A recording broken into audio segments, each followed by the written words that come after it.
before the questions. There is a structure, a layout, a physical environment that quietly decides which mistakes are survivable and which mistakes are not. In the Maldives cave tragedy, that structure may have been misunderstood from the start. The simplified version of the cave makes it look almost logical. An opening, a chamber, a tunnel, another chamber. On a flat map, the route looks manageable. Dangerous, yes, but still readable.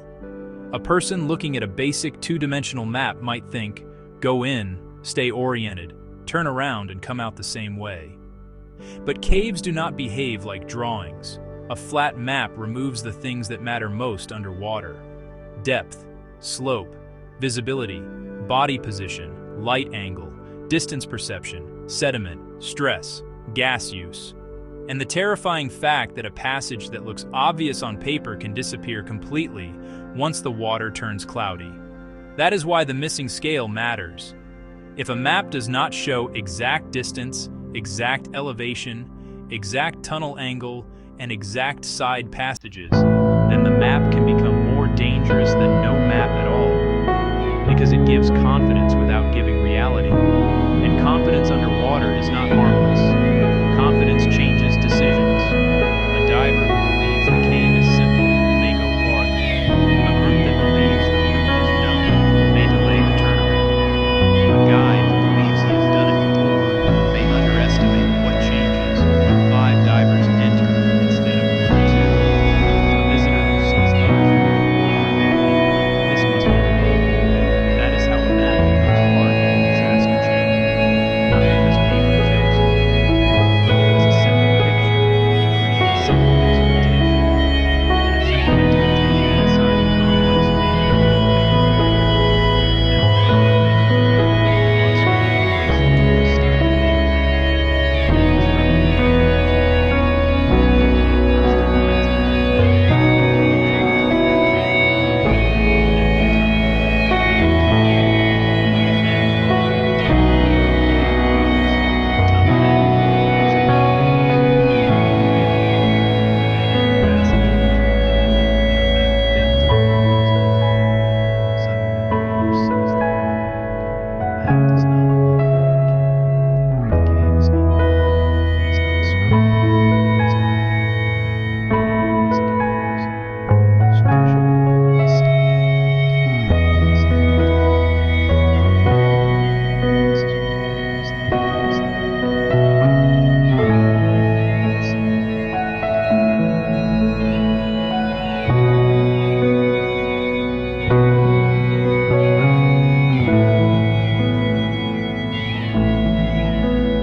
from the first lines of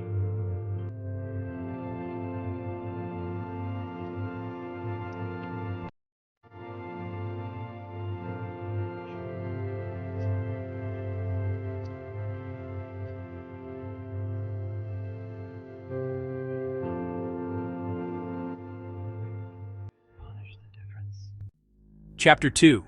The Ghost Tank and the Point of Breakdown. Now we move from the cave itself to the equipment. Because in diving, gas is not just air. Gas is time. Gas is distance. Gas is options. Gas is the difference between a mistake you can recover from and a mistake that becomes final.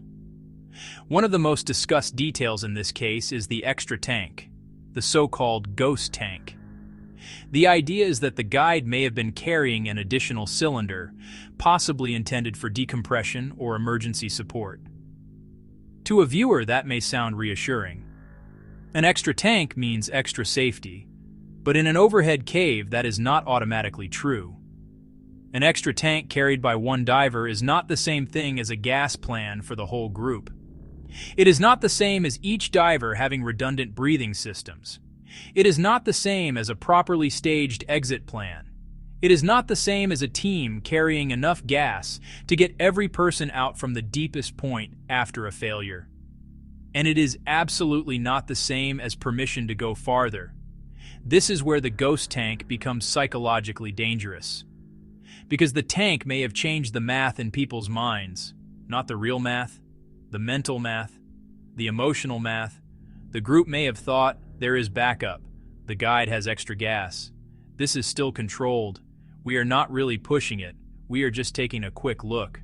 But that kind of thinking is exactly where breakdown begins. The point of breakdown is not always the moment someone runs out of air. Sometimes the point of breakdown happens earlier. It happens when the team crosses the line where their plan no longer matches their ability to exit. That is the real point of no return.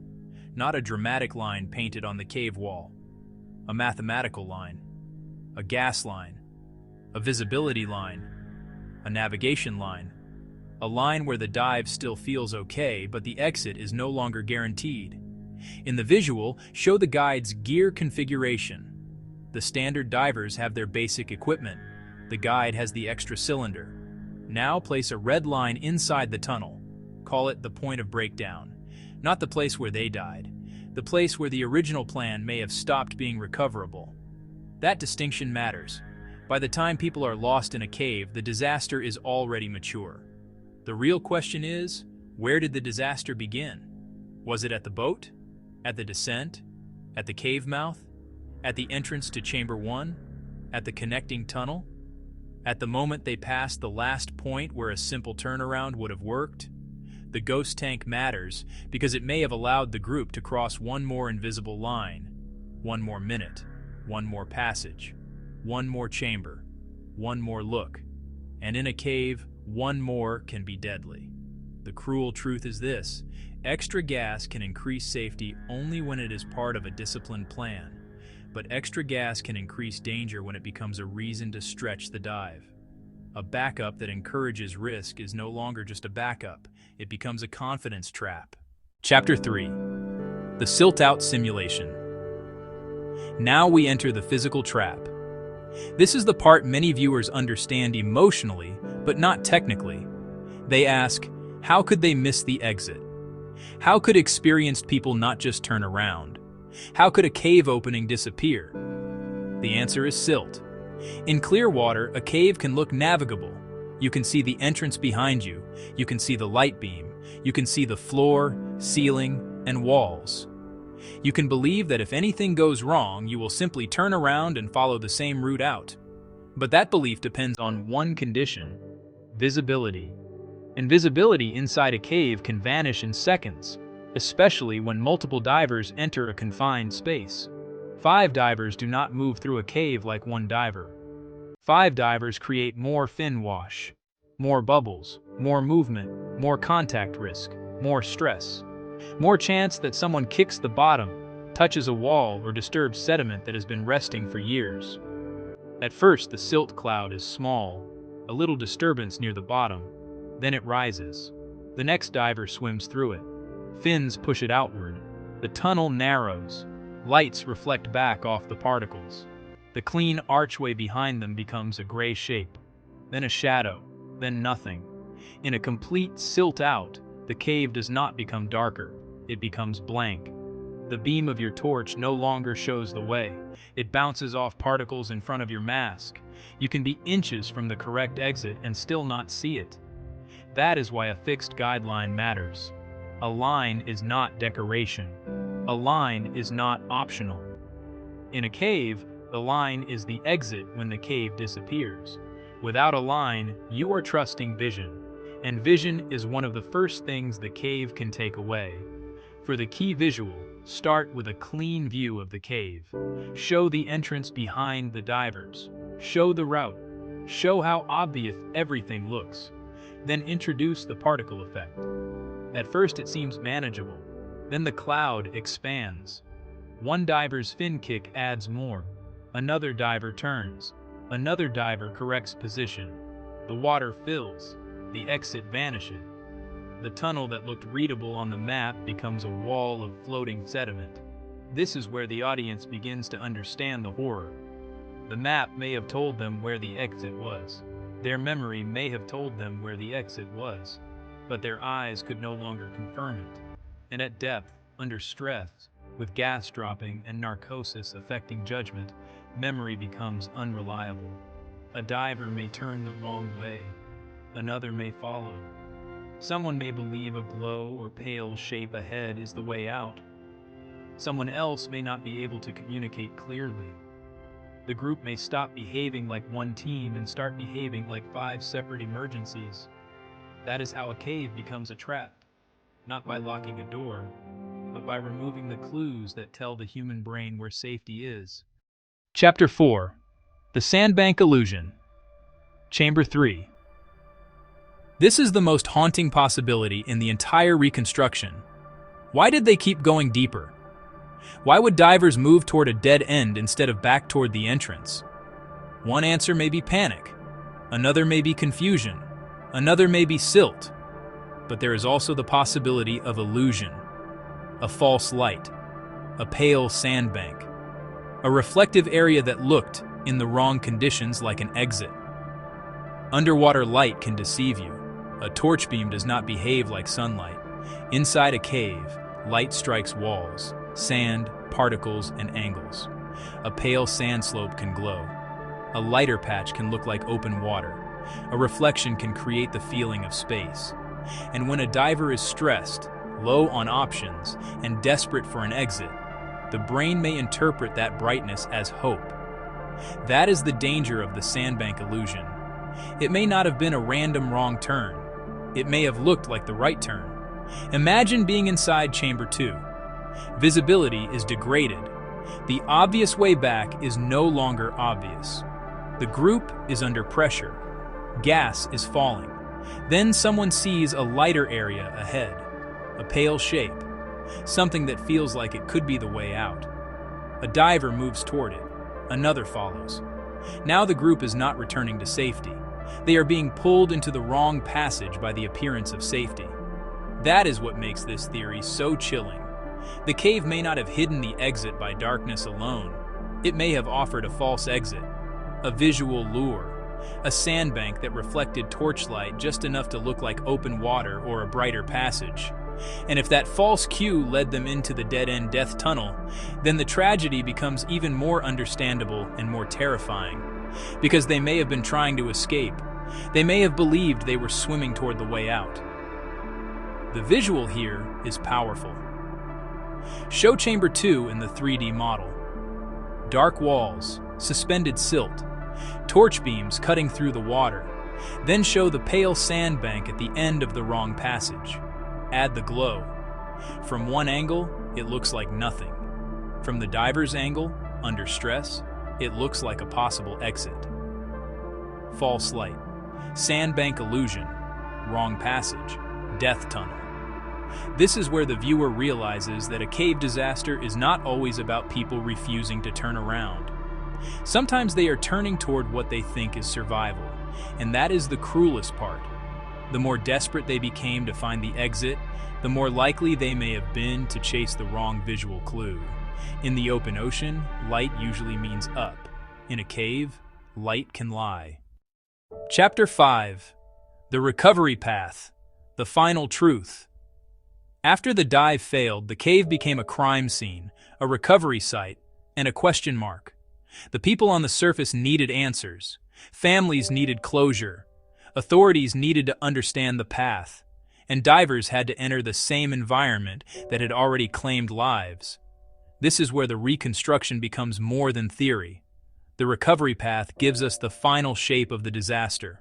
Not necessarily every thought, not every movement, not every second, but the final positions, the final markers, the places where the divers were eventually located. In the visual, we now pull back to a bird's-eye view of the entire cave system. This is the moment the audience has been waiting for. The simplified map appears first. Then it fades.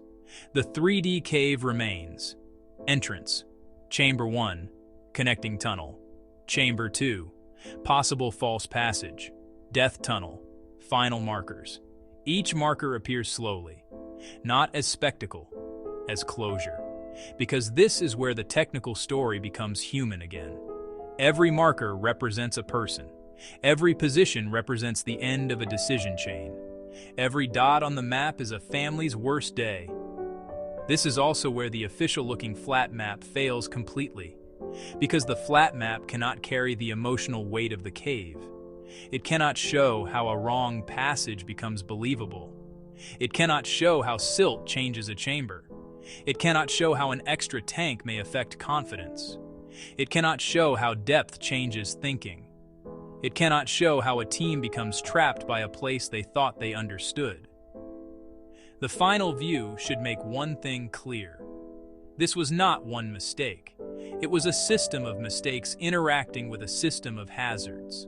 A simplified map, an overhead environment, no fixed guideline, a deep profile, possible gas miscalculation, a ghost tank that may have created false confidence, multiple divers in a confined space, silt, narcosis, a misleading visual cue, a dead-end passage, a recovery operation forced to enter the same danger. That is the blueprint of a disaster. And the hardest part is that each piece may have seemed manageable on its own. A deep dive. Experienced divers have done deep dives. A quick look into a cave. Maybe others had done it before. An extra tank? Sounds safer. A simple map? Looks understandable. A little silt? Maybe manageable. A pale glow ahead? Maybe the exit. But disasters are not built from one piece. They are built when each piece makes the next bad decision easier.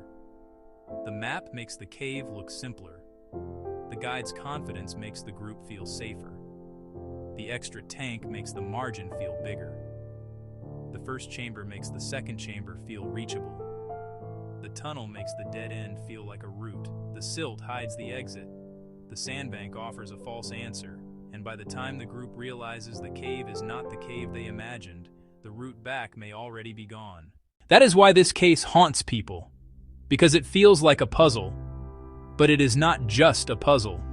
It is a warning that a map is not a cave, a warning that experience is not immunity, a warning that a guide is not a guarantee, a warning that extra equipment is not a plan, a warning that in an overhead environment, you do not get to improvise your way out. And above all, a warning that the ocean does not forgive confusion. So when viewers ask why they did not just turn around, the answer may be this: because the cave they needed to exit may not have looked like the cave they thought they entered. When viewers ask why the map matters, the answer is this: because a wrong or incomplete map can give people the confidence to enter a place they do not truly understand. When viewers ask why the ghost tank matters, the answer is this: because backup gas can become dangerous if it changes the decision-making instead of protecting the exit. When viewers ask why silt matters, the answer is this: because once visibility goes to zero, the cave stops being a place you can see and becomes a place you can only feel your way through, if you have a line. And when viewers ask why the sandbank illusion matters, the answer is this: because in a cave, the thing that looks like hope can lead deeper into the trap. This is why a proper scale map matters. This is why fixed guidelines matter. This is why cave training matters. This is why gas planning matters. This is why team size matters. This is why people have done it before is never enough. Because every dangerous shortcut works until the day it does not. And on that day, the cave collects every compromise at once. The Maldives cave tragedy may never have one single simple answer. But the blueprint is visible. A group may have entered with one idea of the cave. The cave may have revealed another. And somewhere inside that difference, the disaster became inevitable. The final image should stay on screen. The full 3D cave, the simplified map beside it, the unmapped death tunnel highlighted, the point of breakdown marked, the silt cloud fading in, the false sandbank glowing at the wrong end, the recovery markers still and silent, then the final line. This is the map they may have trusted. This is the cave that actually waited for them. And between those two realities, 5 divers lost their way.